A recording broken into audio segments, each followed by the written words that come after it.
जो आज केंद्र मंत्री बने हुए हैं। मोदी जी बताइए आप, अमित शाह जी बताइए आप, जब से ये मंत्री बने हैं देश की जनता के लिए, क्षेत्र के लिए इन्होंने क्या एक अच्छा कार्य किया है? इनके सपने को तोड़ा गया, इनके बंगले को तोड़ा गया है। अमित शाह जी आपको जवाब देना होगा। आपने दलित का वोट लेकर, आपने एक दलित पुत्र को आपने बेदखल क्यों किया, बेघर क्यों किया? इसका जवाब दीजिए मोदी जी, इसका जवाब दीजिए मोदी जी।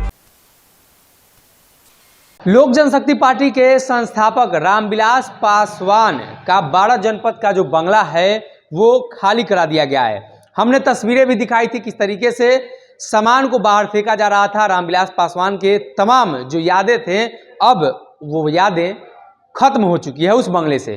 कल्लू जी हैं लोजपा नेता।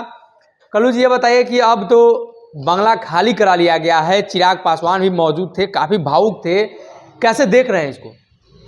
जिस तरीके से भारतीय जनता पार्टी के इशारे पर हमारे दिवंगत नेता पद्म भूषण स्वर्गीय रामविलास पासवान जी के पुत्र और उनके बंगले को जिस तरीके से छित्र बित्र किया गया है, ये बहुत ही, इसकी जितना भी निंदा की जाए वो कम है। 2014 में जब एनडीए गठबंधन के हमारे नेता हिस्सा थे, हमारे पार्टी हिस्सा थी, उस समय भारतीय जनता पार्टी के शीर्ष नेता और भारतीय जनता पार्टी ने हमारे दलित वोट को इकट्ठा करके वो सेंट्रल में आज बैठे हुए हैं, अब प्रधानमंत्री बने हुए हैं, गृह मंत्री बने हुए हैं।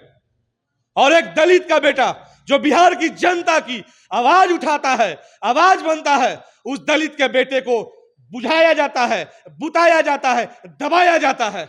क्या जरूरत पड़ गई थी नरेंद्र मोदी जी को, क्या जरूरत पड़ गई थी अमित शाह जी को, जिनके इशारे पे इनके बंगले को छित्र बित्र किया गया, इनके सपने को तोड़ा गया, इनके बंगले को तोड़ा गया है।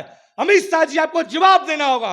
नरेंद्र मोदी जी जो देश के माननीय प्रधानमंत्री हैं, आपको जवाब देना होगा किस व्यक्ति के निर्देश पर यह पूरे सामान को छित्र बित्र किया गया।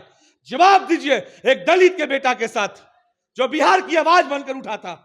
उस बंगले से आपकी पुरानी यादें भी जुड़ी हुई थी। कहा यह जाता है कि उस बंगले में रामविलास पासवान की जो पुरानी चीजें थी उसको लेकर म्यूजियम भी बनाया गया था, तो वो सारी चीजें वहां से खत्म हो गई है क्या अभी? आप सोच लीजिए, देख लीजिए जो तस्वीरें सामने आ रही है, और गद्दार पशुपति कुमार पारस, अब तो उनको चाचा कहने में भी मुझे शर्म लगती है। नीतीश कुमार जो बिहार के मुख्यमंत्री है, उनको भी मैं एक समय चाचा कहा करता था, अब वो चाचा के लायक भी नहीं है। इन तमाम लोगों के षड्यंत्र के तहत आज हमारे नेता दिवंगत स्वर्गीय रामविलास पासवान जी के, जिन्होंने अपने खून पसीने से उस बंगले को सजाया था, उस बंगले को इन्होंने सत्यानाश कर दिया। 420/420 सांसद पशुपति कुमार पारस जो आज केंद्र मंत्री बने हुए हैं। मोदी जी बताइए आप, अमित शाह जी बताइए आप, जब से ये मंत्री बने हैं देश की जनता के लिए, क्षेत्र के लिए इन्होंने क्या एक अच्छा कार्य किया है?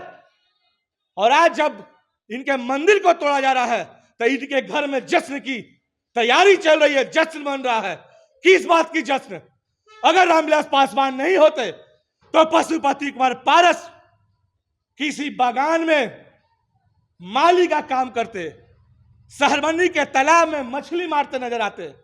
जिस तरीके से भारतीय जनता पार्टी ने मुकेश सहनी को यूज करके उन्हें छोड़ दिया, निषाद समाज का वोट लेकर, आज हमारे नेता बिहार की जो आवाज बने थे, बिहार की जनता का जो आवाज बने थे, एक युवक को, एक बेसहारा जो बिना बाप का लड़का है, उस लड़के को इन्होंने कितने छितिर बितर किया है।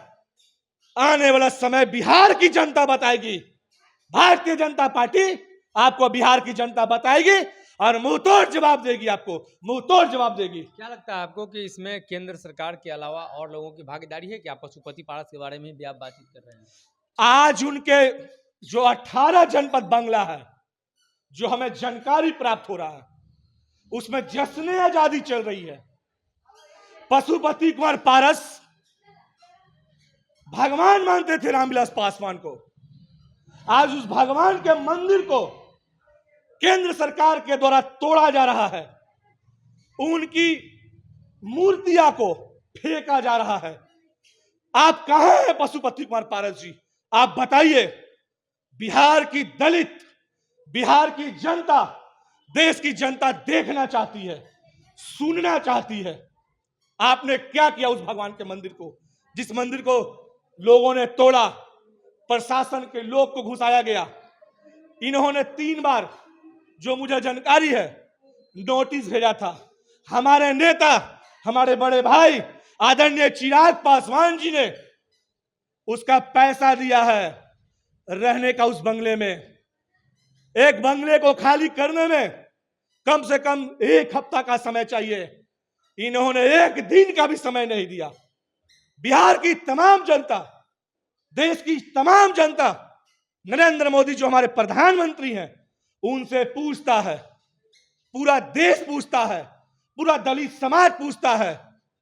मैं एक स्वर्ण का पुत्र हूं, क्षत्रिय, ये भी समाज पूछता है। मोदी जी, आपने दलित का वोट लेकर आपने एक दलित पुत्र को आपने बेदखल क्यों किया, बेघर क्यों किया? इसका जवाब दीजिए मोदी जी, इसका जवाब दीजिए मोदी जी। देखिए, कृष्ण कुमार कल्लू जी हैं, काफ़ी एग्रेसिव हैं और साथ ही आपको बता दें कि लोजपा के जो तमाम समर्थक हैं वो काफ़ी नाराज़ भी हैं और चिराग पासवान भी भावुक हुए थे। जो रामविलास पासवान की यादें थी उस बंगले से जुड़ी हुई, चिराग पासवान को भी याद नहीं था उस बंगले में वो कब से रह रहे हैं। उस बंगले का आज अंत हो गया और रामविलास पासवान की यादें भी उस बंगले से खत्म हो गई। अगर ये वीडियो पसंद आई और वह बिहार के राजनीति और बिहारियत से सरोकार रखेनी तो सब्सक्राइब बटन दबा के चैनल के सब्सक्राइब कर ली। ओजे एगो घंटी बा, ओकरा बटन दबा देला से कुल सटीक और मारक खबर रुआ मुफ्त में मिल जाई।